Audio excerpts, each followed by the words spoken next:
We are joined now by Dan Lanning, head coach of the Oregon Ducks. Huge game on Saturday against Washington.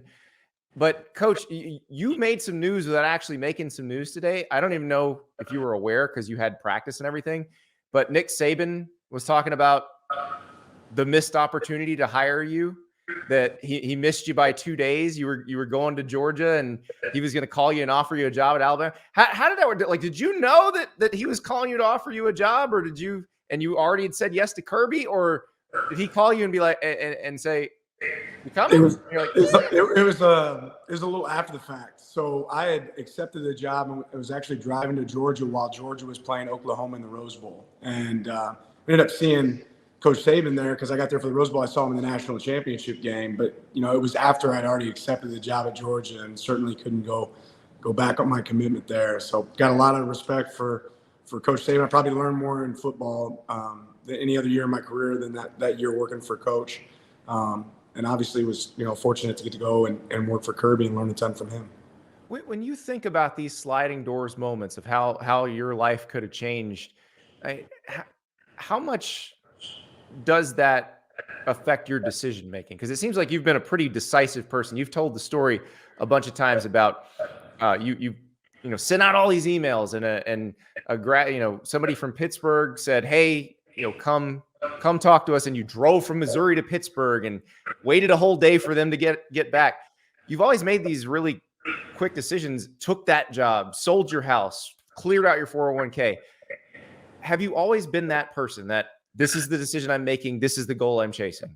Yeah, I think so. I mean, my wife probably doesn't like it.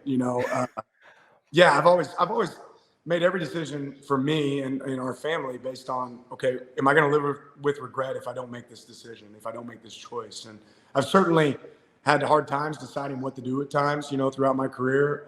But prayer usually helps that out. So you have this game that is looming. It is the highest these two teams have ever been ranked when they played in a very storied rivalry. But you've played in some games like this before when you were DC at Georgia, where you're playing again, with two top 5 teams playing. What is that like, and how do you keep it from becoming overwhelming to your team? Yeah, it's exciting. And any coach that tells you it doesn't feel different playing one of these games is lying. It absolutely feels different. There's excitement. You feel it driving home. You feel it when you wake up in the morning. Every moment of the day, you're really thinking about it. And I think what you have to focus back in on is what is it going to actually take to be successful in the game. We've talked to our players a lot about being in the eye of the storm, right? That's the calmest part of the storm. But there's going to be chaos everywhere that exists within this game, and it's going to be the team that can execute the best on the field that's going to win. And last year's game is a perfect example of that. You have chaos in the game. You have Bo getting hurt on a key play in the fourth quarter, and you've got to figure out what to do. What kind of things do you do to simulate that level of chaos at practice on a day-to-day basis? Yeah, there's a ton. I mean, we went back at the very beginning of this week and we watched every game-changing play in the game last year, and we watched it with the team. We said, if this moment's different, if this play's different, what's the result of the game? And really trying to, maintain the focus of the players and saying, every single play matters, but the most important play is the next play and how you can make an impact and create a moment. So within practice, I mean, we got the music cranked up, the crowd noise cranked up. We're, getting a shove in or two with our players after the whistle to see how they react. We try to do a lot of different things, speed up the tempo, tons of shifts and motions, all the things that we think could create some chaos for our team. And make it harder in practice than it is in the game. I've never thought about that, shoving a player after the whistle just to see what he does. Because I've seen so many games where the guy who retaliates gets flagged and the guy who did the thing first gets nothing. You're actually practicing that scenario. It's always the second guy, right? I get a little nervous. Some of these guys are big, so when I go and push them after the whistle, I'm a little nervous what the reaction is going to be. But our guys have fun with it. I think just understanding the reality of these games, you don't want your emotions to play the game, right? We talk about mind over feelings. This is a game where your mind has to be stronger than your feelings. And it's a passionate game. It's a game that means a lot to a lot of the players on our team, our fan base. But, what's actually going to affect the game? The way you play, the way you execute. So that's what we focus on. And you teach them, everybody says one play at a time. But I always thought, in that Saban, Kirby Smart architecture, it's always – just dominate this moment, forget the past, forget the future, and just stay in this moment. How do you stay present in Yeah, that moment? I hit the reset button for myself a lot. There's been times where I see myself losing focus, and I just have to continually remind myself of the focus that I need to maintain. It's really no different for our players. Trying to remind them the focus that's required to be successful and execute at a high level. And it might be some intentional breathing throughout the game. It might be just, taking a second to pause and think about exactly where you're at in that moment so you can be dialed in. So you actually in the game you do this. Like, is there something you focus, like, do you look up at the scoreboard or the clock, or is there something that recenters you? I just think after every single play, you got to hit the reset button. I really think that that's really important to try to find your. We showed a clip of our players, the movie "The Love of the Game." For the love of the game, I think you remember on the mound right there. What's he say? Clear the mechanism, right? And you see him kind of go into the zone. And it's really the same thing for me as a coach and for our players. You got to clear the mechanism. It doesn't matter really what happened the last play. It's about focusing on that play and being in the moment. Look at you with the Kevin Costner baseball rom-coms. I guarantee you none of your players had ever heard of that movie before you They certainly hadn't. What's the best Kevin Costner movie? What's your favorite? I'm going to go Bull Durham. Okay. I'm more of a Dances with Wolves guy, but very nice. Bull Durham's good. Well, look, every time I see one of you guys arguing with a ref, it's less in football because they don't usually, you can say a lot more in football before they pull a flag out. But every time I see one of you guys arguing with a ref and a flag comes out, I just think, Dan called him a, you know what? So, right. Exactly. Yeah. So with Bo, he's been in big games like this his whole career, but it seems like he's I've heard you refer to him multiple times over the past few weeks as a pro. What is it like when you have a quarterback who is now, 5 years into his college career, has played in big moments in every single one of those years? Yeah, instead of getting 4 hours of sleep at night, you get at least 6, right? You have 10 coaches on your staff. With Bo, I feel like we got an 11th coach. A guy out there that sees the game like we see it, really in tune with what we're trying to accomplish offensively. Obviously, an extremely talented player and a competitive edge that I haven't been around before. What is, the difference in the dynamic between him and Will Stein and him and Kenny Dillingham? And both those guys are younger coaches, but I mean, we think of Kenny as a young guy, but Will's a lot younger than Kenny. Yeah. Ultimately, I think Bo getting to serve under so many offensive coordinators has been such a benefit to him. He's seen the game from so many different lenses. He understands what he really likes, what he feels good about, and he really understands what the coaches are trying to accomplish. I think Will's done a phenomenal job of getting on the same page with Bo. I think it's hard when a coach comes in and they don't realize how much Bo can really handle, right? You can give Bo all the checks. You can give Bo all the indicators, and Bo will get you into the right play. And when you have that as a coach, it makes you feel real comfortable saying, hey, we're going to do this. It's a little bit funky. I don't know if most players can handle it, but if the look's not there, Bo can get us out of it. And he's done a great job of that. When we talked in the spring, you were talking about when you upgraded the talent on defense through the transfer portal, that it was a lot of guys that you'd been involved in their recruitments originally, like Jordan Birch, like Kyrie Jackson. How much did that help you when you got them to develop the relationship and then to put them into the right spots on the field? Yeah, I think it's huge. And you didn't know it, 4 years ago, but now that the portal exists, sometimes falling second place in a recruiting battle isn't a bad thing because you might see that guy a couple years later. And I think part of them knowing where I've been in the past and what we've been able to accomplish in the past, I think that gave them a clear vision about where we're headed. So you guys studied good to great this offseason. Have you guys mastered the hedgehog mentality, the find the thing you're really good at and be really good at that?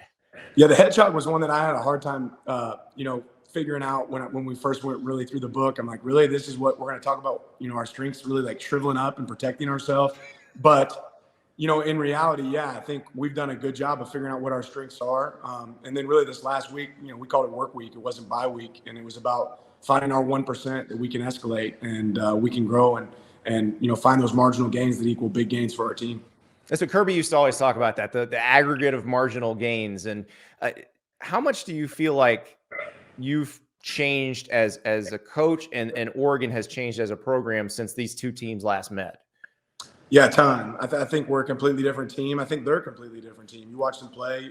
They're playing with, a lot of juice and enthusiasm. I think their defense has really improved.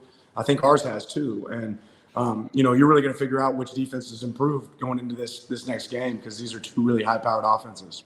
How important is it for guys like Jordan Birch or Brandon Dorlus to be able to affect Michael Penix Jr.?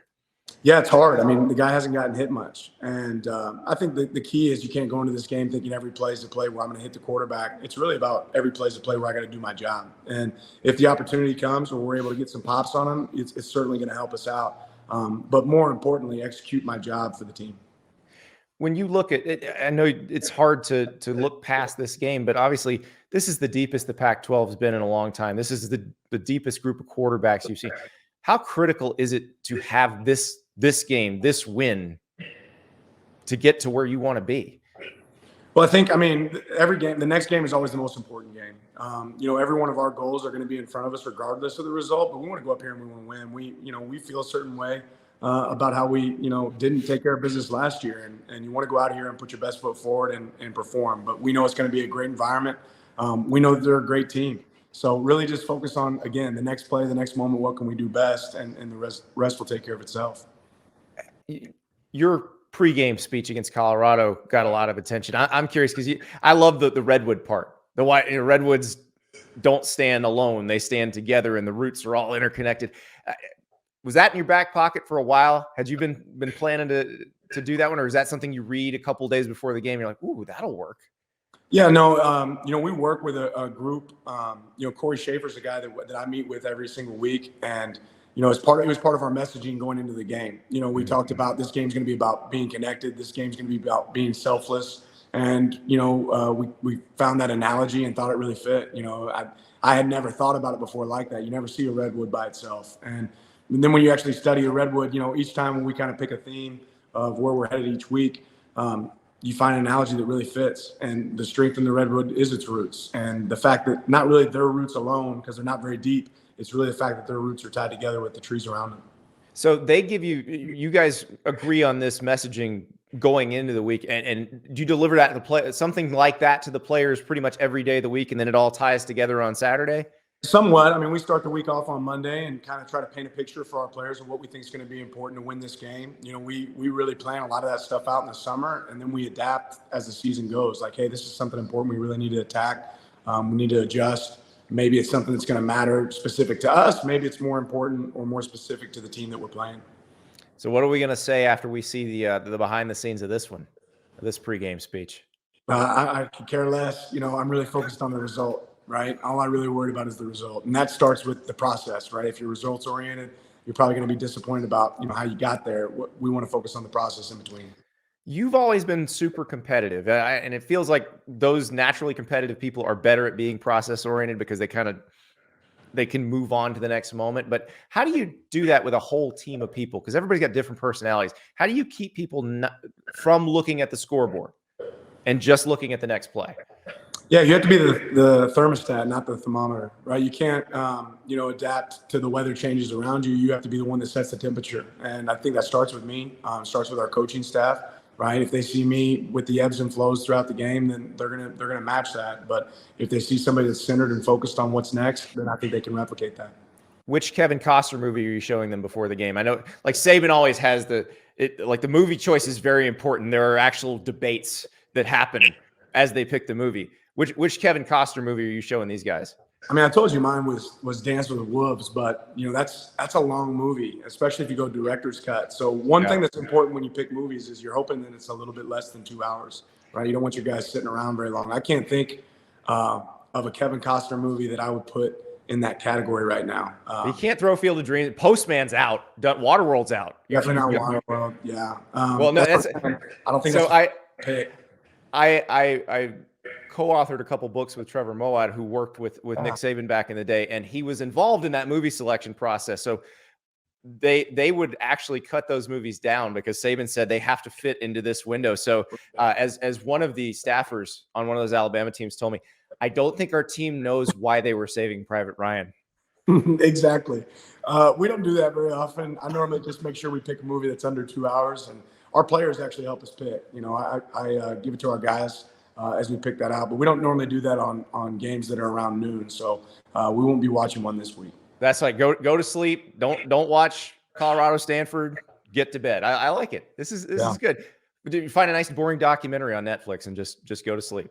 That's right. Wake up, eat eggs, and go take care of business. All right, Dan Lanning, good luck.